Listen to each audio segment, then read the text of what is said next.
Okay, so you now know how to add a blog and how to add it to the categories and see how it appears on the front page. So what I want to do is I want to show you now how to edit this top bar, which is what we call a header. And if we scroll to the very bottom, how to edit your footer. Okay, so it's not as hard as everyone thinks it is. So what we're going to do, we'll come to the back end. As you can see, we're on the posts, and we're going to hover over, and we're going to go down to templates, which is just under Elementor, and we'll hover over, and we're going to go theme builder. Okay, we're going to click on all, so make sure it shows all. Now here is, which we'll just delete this because we don't need that. It's a test version.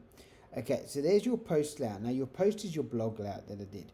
Your blog page is your blog archive. So your blog page is this one here. So this is your blog page here.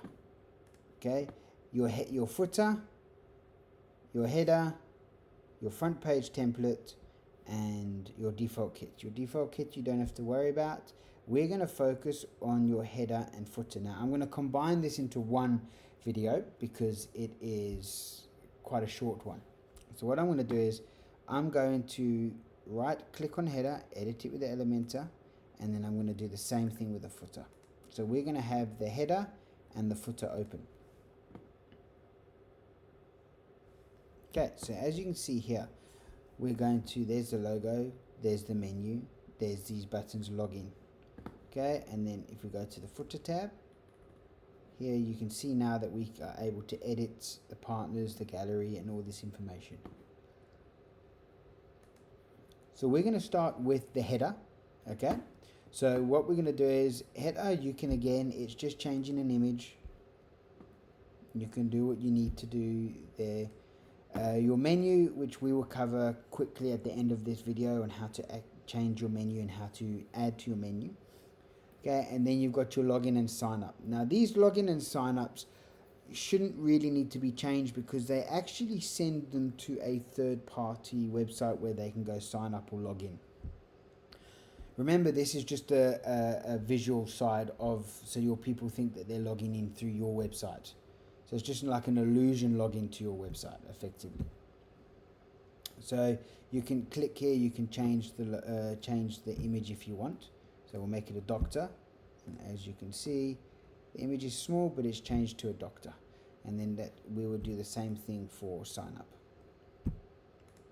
Okay, so your menu here, this is the standard settings. I advise you not to play around with this.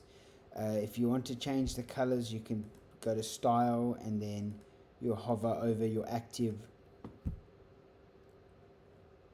And are self-explanatory. You hover over is the color there, so let's make it red just for this tutorial. There you go, you can see it's red. Your active will make it red too, and then when they click on it, that if they're on the about us, that will show red there. So your drop down, this is what it would be on your drop down, which I'll come to now. So, and then if you wanted to change your, as you can see, you can just play around with it. Okay. All right. So now what I'm going to do is when we're going to come to this drop down. Now you're going to ask what drop down, because there is no drop down. So we're going to go down the bottom here. See, there's like a little iMac, like a computer screen. So you're going to click on it. It's going to give you the different options for the template. Now the tablet you can work with, but it shows it quite weird in here, but when you get onto the actual tablet on your itself, it's actually not, it shows a little bit differently. So I'm not going to cover that section. We're going to cover the mobile, because the mobile is where majority of the traffic's coming from nowadays. So we're going to click on mobile, and as you can see, it turns into a nice little mobile screen.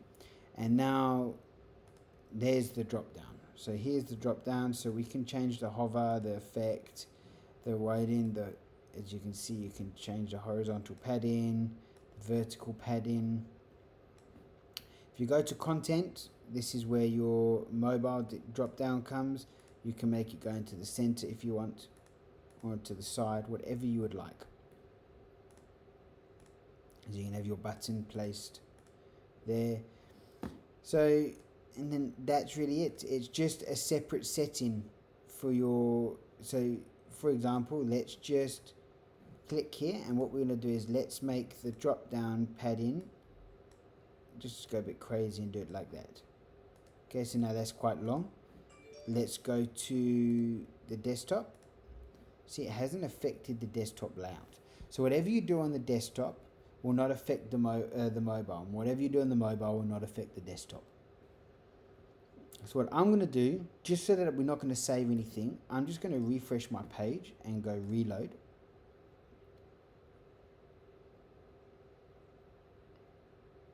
And there we go, we haven't saved. Or the hover over that was red is now back to blue.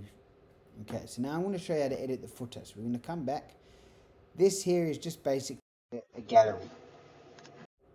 It's just basically a gallery. As you can see, image carousel. If you want to add images, you just click on them. Click anywhere there, and then you can add images by add to gallery.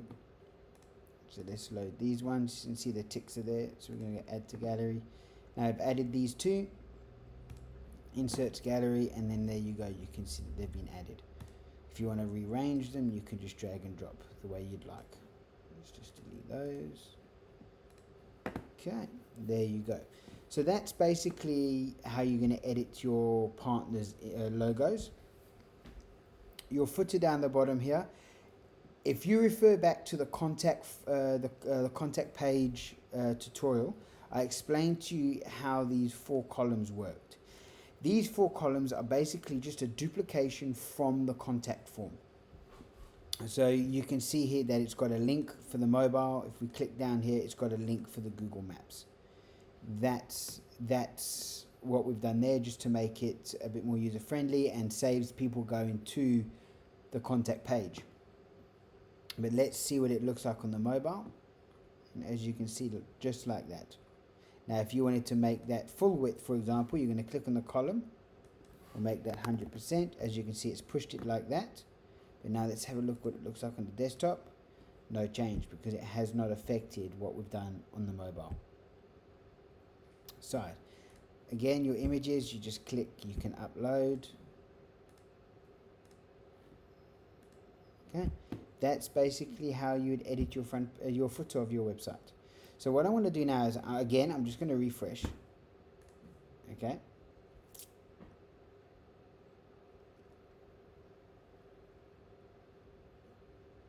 Okay, so we know that nothing's changed there. So we're going to come back. We're going to close these now because we've finished.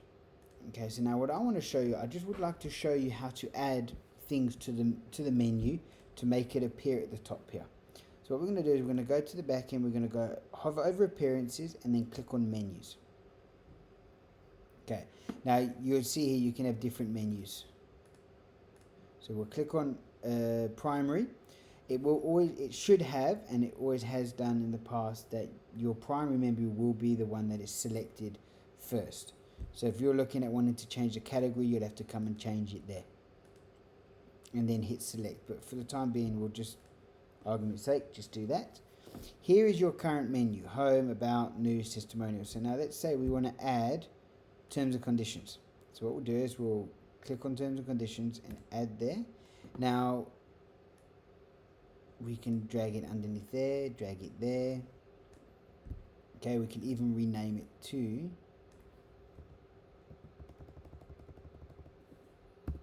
T's and C's. Now what we do is we're going to click save on this side. Refresh, the page refreshed and it's saved. So we're going to come to the front end. And next to contact us, you'll see that there's a little arrow. And if you just hover over it, you'll see T's and C's has appeared. And that's it. That's all you've done. So that's how you're going to add a menu. To add pages or add categories, you can view all here to your menu.